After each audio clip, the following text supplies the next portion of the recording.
Hello, and welcome to the fourth episode of the Getting Started with Booster series. In this episode, we'll be taking a look on how to create our first booster project and how to design it in order to work with it and start writing the code. So, in the last episode, we saw a little bit the booster structure of an application, which is what are you seeing right now, which is this diagram. If you're not really sure about what's everything about commands, events, entities, etc., or you don't even know what Booster is, I recommend you to go to the first episode of this playlist and start from there. So, as I said, we took a look about what are commands, their handlers, events, and all the things that are right now on your screen.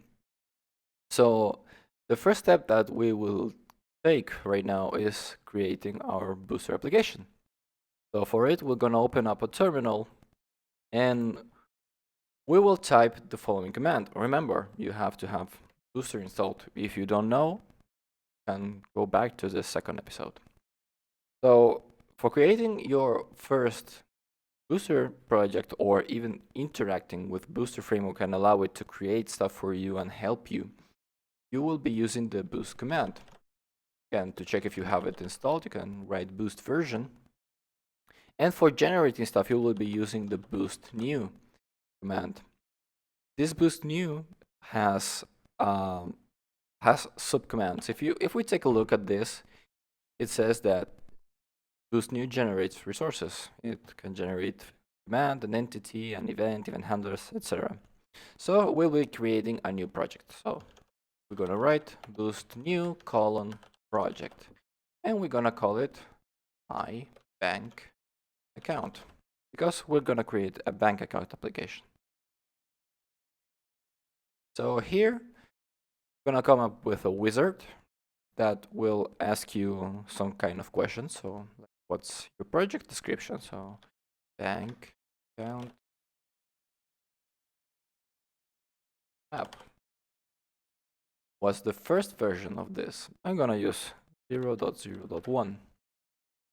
Who's the author? Who's the contributor? What's the website? In case you wanna write something, you can leave it default. What license are we gonna publish this under? MIT. URL of the repo, I'm gonna leave it by default. And this is the interesting part. It asks you about the package name of your provider infrastructure library. What does this mean?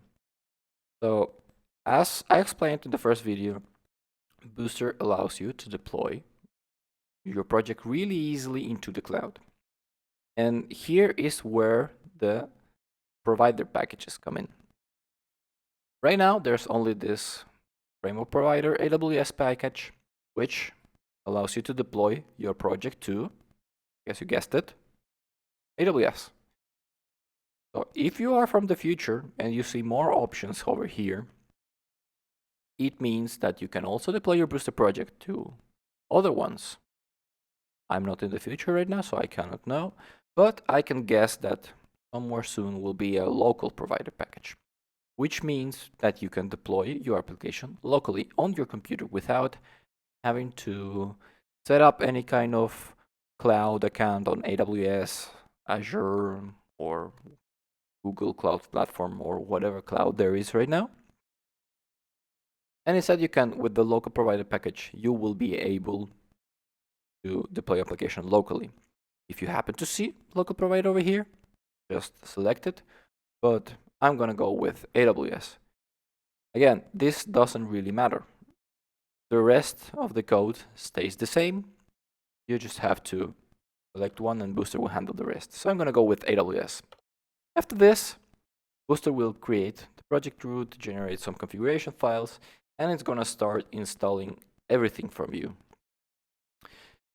When this process finishes, you will have all the required code to start working with a TypeScript project. Generally, when you start working with a TypeScript project, you have to set up stuff like a code formatter, which keeps most of your code standardized and in place, pretty of course, or a linter, or a test runner, like you have to think about a lot of moving pieces right from the start when creating a new project. But Booster handles this for you, and it gives you a basic like structure or skeleton to start working right away. So I'm gonna get into the bank account project folder, and I'm gonna open up Visual Studio Code over here. This is very quick. So we will be presented with this project structure. We can see some config files, git ignores, etc. Let's go one by one. Well, node modules, this folder is where Node.js, or rather npm, installs all the required libraries and dependencies for your project. For instance, Booster will be one of them. This is the src folder where your code lives in. We'll take a look at it. And here we have some different configuration file. For example, the ESLint rc is the file that configures the linter, which essentially takes care of the quality of your code. We have an ESLint ignore, so it doesn't look into these three folders. We have a git ignore if you want to create a git repo right away.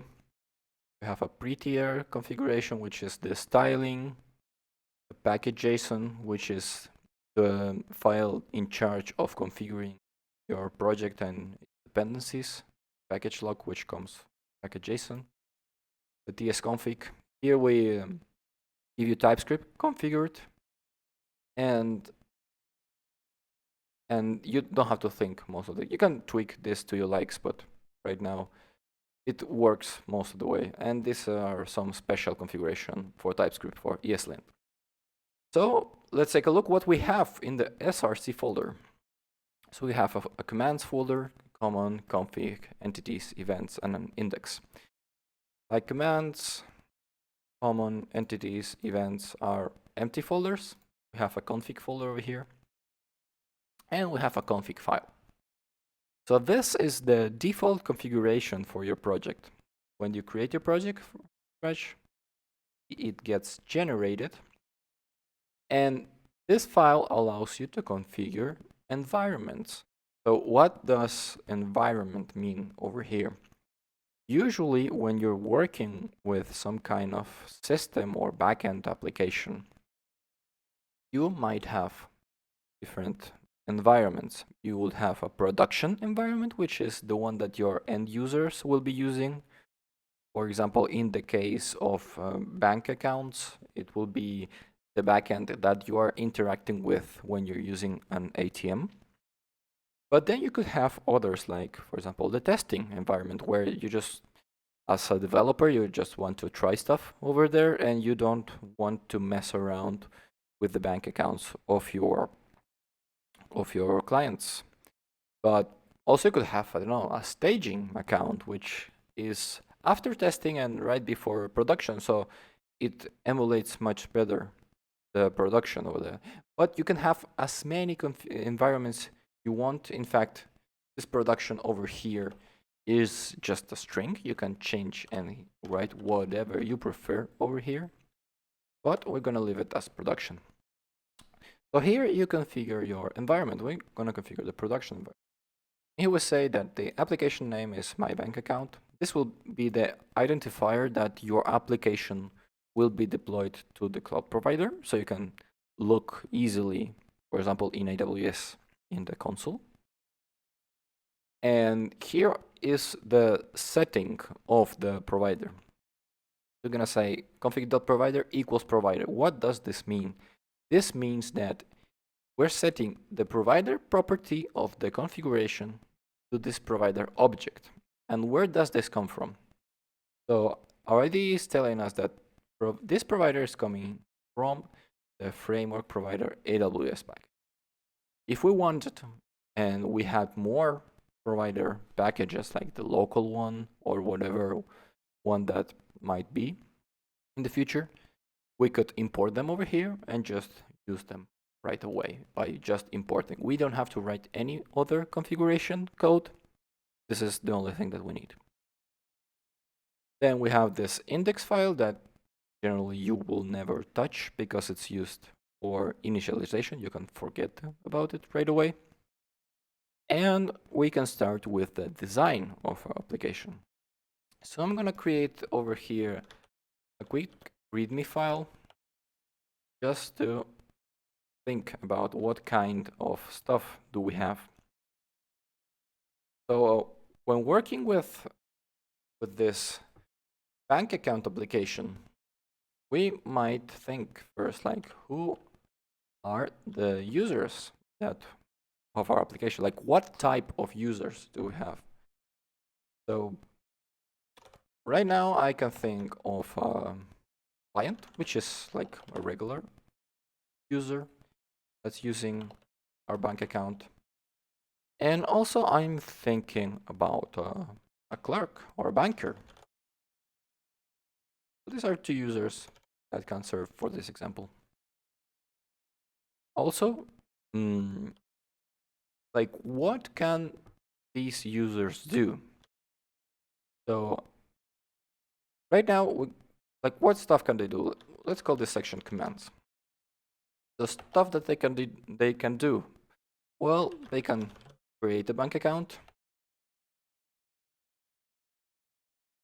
Also, they can deposit some money. They can withdraw some money for.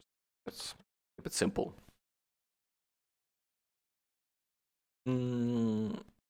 Okay, and when these commands get executed, what events can happen? Well, let's create another section called events. So let's think. So when we create a bank account and this is successful, what happens? Well, bank account created. And when we deposit money, what happens? So we could say that money gets deposited. But given that we have two commands that are actually changing the bank account, we can say bank account changed. And these are two kind of events that can be used as our source of truth over here. Then, do we have any entities, like stuff that we can think of when we create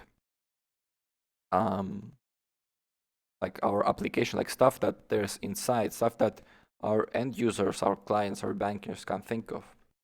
Well, given that this is a bank account application, I think that at least we have an account, or bank account, whatever. And then probably we will need also to expose this bank account in some way. And we'll have read models. And this will be bank account.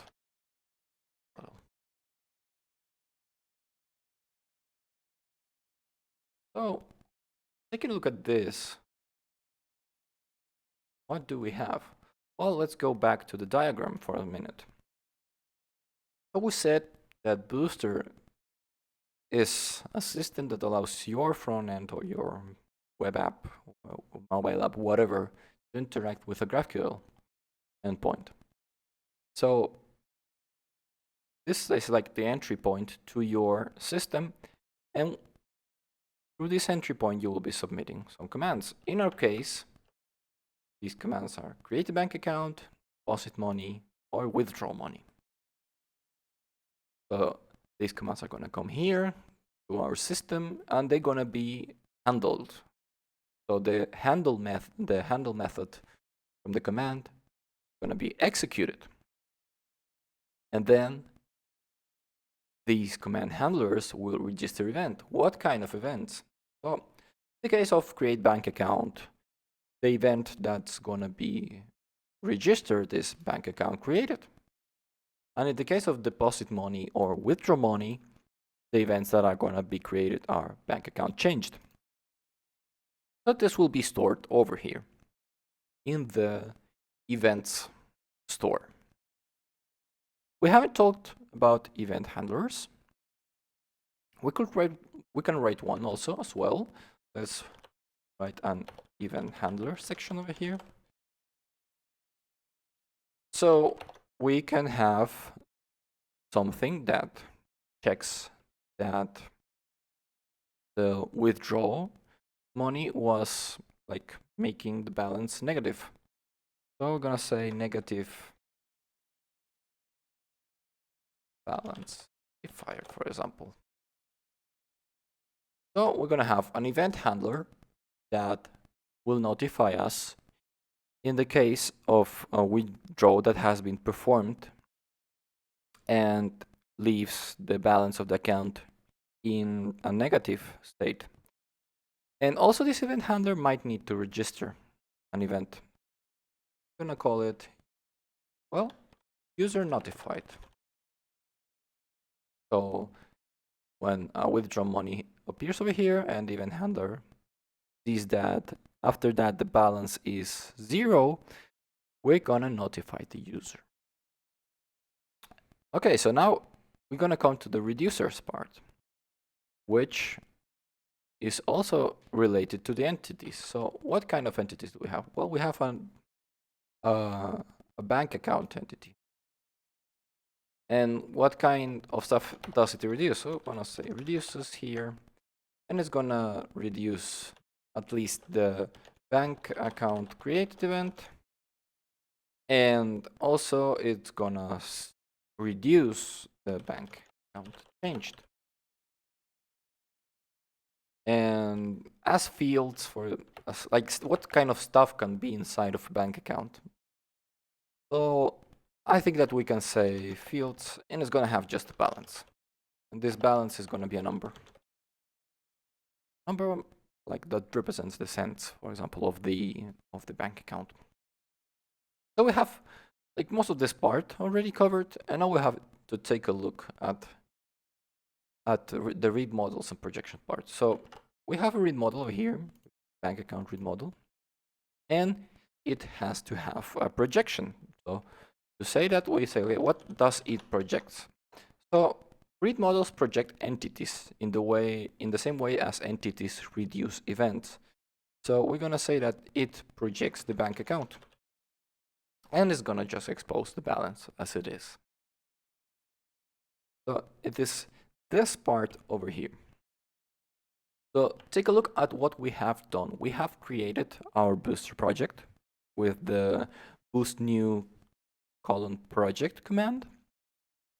And right after doing that, instead of starting to code right in, we have stopped a little bit and said, okay, what's our application is going to do?